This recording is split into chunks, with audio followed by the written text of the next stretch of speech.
Welcome to Historia Biografi. Dr. Mr. Teuku Muhammad Hasan adalah Gubernur Provinsi Sumatera Pertama. Ia juga Menteri Pendidikan dan Kebudayaan Indonesia pada tahun 1948. Muhammad Hasan dikenal dengan perjuangannya di bidang agama dan pendidikan. Ia aktif di Muhammadiyah dan mendirikan Dana Pelajar Aceh yang membantu anak-anak Aceh yang cerdas tapi tidak mampu sekolah. Bagi yang belum mengenal sosoknya, berikut fakta menarik Teuku Muhammad Hasan. Tapi sebelum lanjut, kami ingatkan kembali untuk subscribe channel ini dan aktifkan lonceng notifikasi kamu untuk mendapatkan info dari Historia Biografi.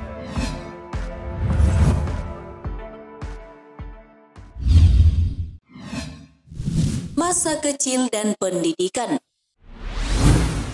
Teuku Muhammad Hasan dilahirkan pada tanggal 4 April 1906 dengan nama Teuku Sarong di Sikli, Aceh. Ayahnya Teuku Bintara Pineung Ibrahim adalah seorang ulele balang, jabatan lokal untuk menyebut kaum bangsawan yang punya kedudukan sebagai pemimpin suatu daerah di Serambi, Mekah. Sejak kecil, Sarong sering sakit-sakitan. Seseorang pandai menyarankan agar nama Sarong diganti dan orang tuanya setuju, dan diberilah nama Teuku Muhammad Hasan. Pendidikan formalnya dimulai di Sekolah Rakyat di Lampoe Saka pada tahun 1914 hingga 1917. Karena ketertarikannya kepada hukum, ia melanjutkan pendidikan di Europese Lagere School pada tahun 1924. Kemudian, Konigen Wilhelmina School di Batavia. Setelah lulus, ia dengan mantap mendaftarkan diri ke Sekolah Tinggi Hukum atau Rechtshogeschool.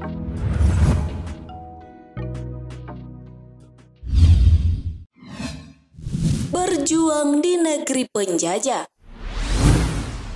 Setelah menempuh pendidikan di Rechtshogeschool, minat Hasan untuk melanjutkan pendidikan ke jenjang yang lebih tinggi semakin kuat. Pada tahun 1931 atau ketika usianya 25 tahun, Hasan resmi menjadi mahasiswa Fakultas Hukum di Rijks Universitas Leiden, Belanda. Motivasinya memilih Fakultas Hukum tak sekedar untuk kepentingannya sendiri. Jauh melebihi itu, ia mulai merancang impian mulia, yakni Indonesia merdeka. Selama menuntut ilmu di Leiden, Hasan tidak pernah sekalipun melupakan cita-citanya. Ia turut aktif di Perhimpunan Indonesia. Selain sebagai mahasiswa, Hasan juga menjadi aktivis yang mengadakan kegiatan-kegiatan organisasi, baik di dalam kota Leiden maupun di kota-kota lain di Belanda. Kurang dari 3 tahun, Hasan mampu merampungkan pendidikannya di Belanda. Pada tahun 1933, ia mendapat gelar Master in the Rechten, Master Hukum, dan segera kembali ke tanah air dengan menumpang kapal laut, langsung menuju tanah kelahirannya di Aceh.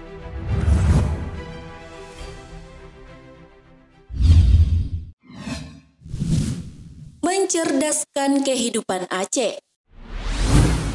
Di Aceh, ia bergabung dengan Muhammadiyah dan menjadi motor penggerak organisasi bentukan Kiai Haji Ahmad Dahlan ini. Andil Hasan untuk perkembangan Muhammadiyah di Serambi, Mekah sangat besar. Ia turut mempelopori berdirinya cabang Muhammadiyah di 8 wilayah di Aceh. Juga berbagai jenis jejaring perhimpunan ini, seperti Asia bagi perempuan, Hizbul Wathan untuk anak-anak muda, hingga lembaga pendidikan setingkat Holland Indiske School. Cita-cita Teuku Hasan adalah memajukan rakyat Aceh lewat pendidikan selain melalui Muhammadiyah. Dalam mewujudkan cita-citanya, ia mempelopori gerakan ADJSC Study Funds atau Dana Pelajar Aceh untuk membantu anak-anak Aceh yang cerdas dari keluarga kurang mampu. Pada tanggal 11 Juli 1937, Hasan membuka perguruan Taman Siswa di Kutaraja dan menjadi ketua dari lembaga pendidikan ini. Sesaat setelah pembentukannya, Teuku Hasan melalui utusannya Teuku M. Usman El Muhammadi meminta kepada Ki Hajar Dewantara agar taman siswa memperluas jaringannya. Kemudian dalam waktu yang relatif singkat,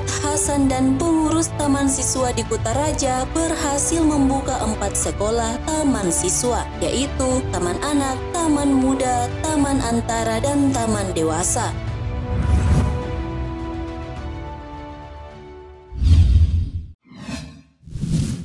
Dari pegawai gubernur hingga menteri.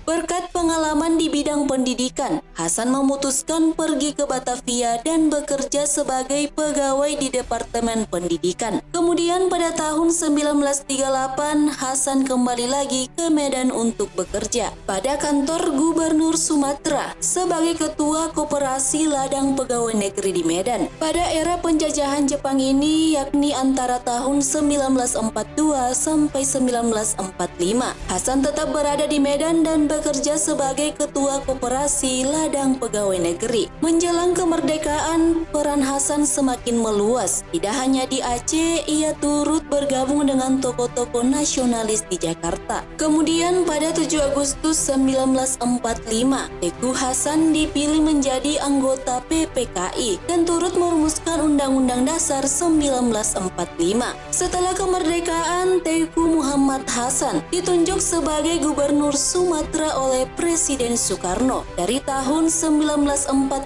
sampai 1948, dan ini menjadikannya sebagai Gubernur Sumatera yang pertama pasca kemerdekaan.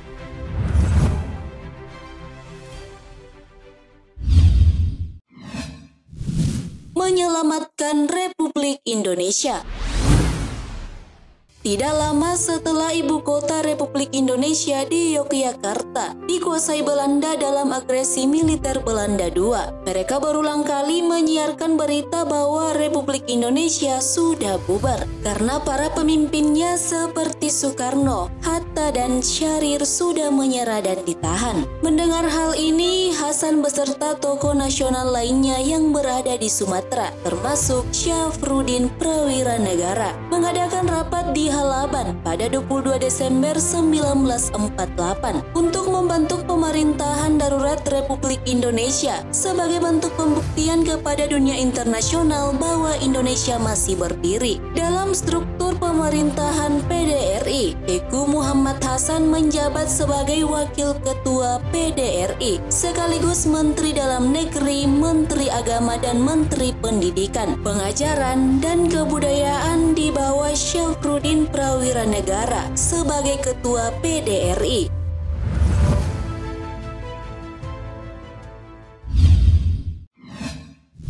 Memprakarsai terbentuknya Pertamina.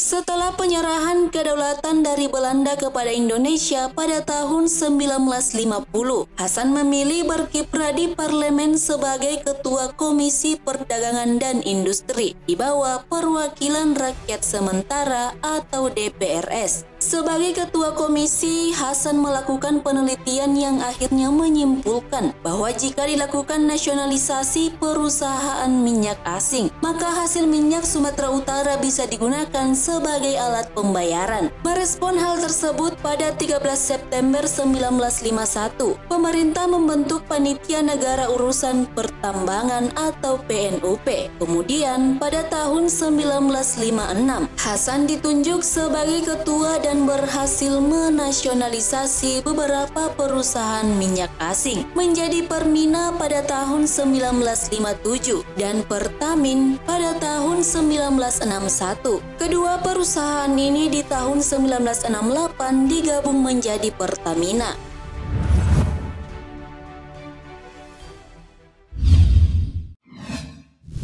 Akhir hayat Teguh Muhammad Hasan. Selama era Orde Baru, Hasan terkesan menjauh dari hingar-bingar politik. Ia memutuskan kembali ke dunia pendidikan yang sudah cukup lama ditinggalkannya dengan merintis pendirian Universitas Serambi Mekah di Banda Aceh pada tanggal 21 Maret 1984. Dan si kecil sarong yang dulu sakit-sakitan ternyata dianugerahi umur panjang. Setelah melalui masa kolonial Belanda, pendudukan Jepang, era kemerdekaan kemerdekaan Orde Lama hingga Orde Baru. Teku Muhammad Hasan menghembuskan nafas terakhirnya di Jakarta pada tanggal 21 September 1997 di usianya yang ke-91 tahun dan dimakamkan di Taman Makam Pahlawan Kalibata. Sebagai bentuk penghargaan atas jasa-jasanya, Presiden Susilo Bambang Yudhoyono menganugerahi Teku Muhammad Hasan gelar pahlawan nasional berdasarkan surat keputusan nomor 085-TK tahun 2006 pada tanggal 3 November 2006. Terima kasih telah menonton video ini. Jangan lupa like and share serta sampaikan kritik dan saranmu di kolom komentar. Sampai bertemu kembali di video Historia Biografi selanjutnya.